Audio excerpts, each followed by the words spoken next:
ઝઘડિયા તાલુકાના રાજપારડી નજીક જીએમડીસીનો માર્ગ બિસ્માર બનતા હાલાકી વેઠવાનો વારો આવ્યો છે। ભરૂચ જિલ્લાના ઝઘડિયા તાલુકામાં માધવપુરા ફાટકથી જીએમડીસીને જોડતો માર્ગ બિસ્માર બનતા વાહન ચાલકોને હાલાકી વેઠવાનો વારો આવ્યો છે।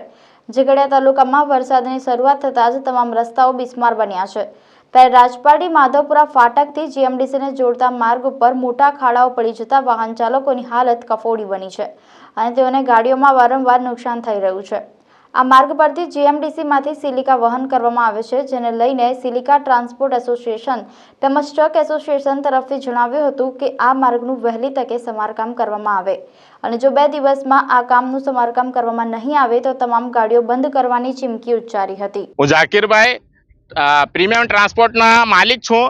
આ જીએમડીસીના અંદર મારી ગાડીઓ સિલિકાના અંદર ચાલે છે ને આ ગાડીઓ એટલી બધું નુકસાન લાવે છે કે અમે જેટલું કમાતા નથી એના એટલું તો અમે ગાડીઓમાં જ નાખીએ છીએ। ટાયરો પૂછે છે, પાટા તૂટે છે। આ રોડ છે કે રોડમાં ખાડો છે? આ પ્રશાસન શું કરે છે? કોઈ બી જાતનો ધ્યાન આપતા નથી। ના જીએમડીસી વાળા બોલવા રાજી કે ના પછી આ ટ્રાન્સપોર્ટર વાળા બોલતા નથી કે ના કોઈ કરવા રાજી નથી। તો પીડબ્લ્યુ વાળા કહે છે કે જિલ્લા પંચાયતમાં જાઓ, જિલ્લા પંચાયત વાળા કે પીડબ્લ્યુમાં જાઓ। કોના પાસે જવું અને કોના પાસે ન્યાય માંગવું? માટે તાત્કાલિક આ રસ્તો બનાવે, નહીં તો અમે જેટલા બી સિલિકા એસોસિએશન વાળા છે કે સિલિકા ટ્રાન્સપોર્ટ વાળા છે બધા બંધ કરી દઈશું અને ગાડીઓ બિલકુલ બંધ કરીશું। અમે આ 2 દિવસના અંદર એનો નિર્ણય નહીં આવે તો અમે આ 2 દિવસના અંદર ગાડીઓ બંધ કરી દઈશું। જે કેટલા લોકોને રોજી રોટી મળે છે, કેટલા ડ્રાઈવરો છે, કેટલા કંડક્ટરો છે, મજૂરો છે, બધાને રોજી રોટી મળે છે આમાં, ને આ લોકો કંઈ કરવા રાજી નથી। માટે મહેરબાની કરીને આને તાત્કાલિક રસ્તો બનાવે। આજ રોજ ટ્રક એસોસિએશન અને સિલિકા એસોસિએશન તરફથી આ જીએમડીસી જે રોડ છે એ રોડ પર ચોમાસાને લીધે કેટલાક ઊંડા ખાડા પડી ગયેલા છે અને એના લીધે ટ્રકને ભારે નુકસાન થાય છે અને ટ્રક માલિકને પરવડતું પણ નથી એવા સંજોગો ઊભા થઈ ગયા છે। તો તંત્રને અમારે એવું ખુલ્લા શબ્દોમાં કહેવું કે આ રોડ એનું સમારકામ તાત્કાલિક ધોરણે થવું જોઈએ। જો તાત્કાલિક ધોરણે થાય નહીં તો અમારા તરફથી કડક પગલાં પણ લેવાશે અને આને નજરઅંદાજ કરવાની સેજ પણ કોશિશ ના કરે અને આનું તાત્કાલિક ધોરણે સમારકામ થાય એવી અમારી નમ્ર અપીલ પણ છે।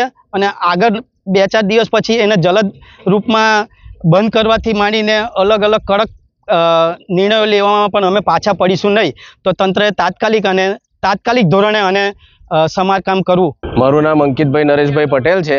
હું આજે સિલિકા ટ્રક એસોસિએશન તરફથી સરકારને નમ્ર અપીલ કરવા માગું છું કે અત્યારે જે અમારો જીએમડીસી જે રોડ છે એ જીએમડીસી રોડ ઉપર ખૂબ ભયંકર ખાડા પડી ગયેલા છે।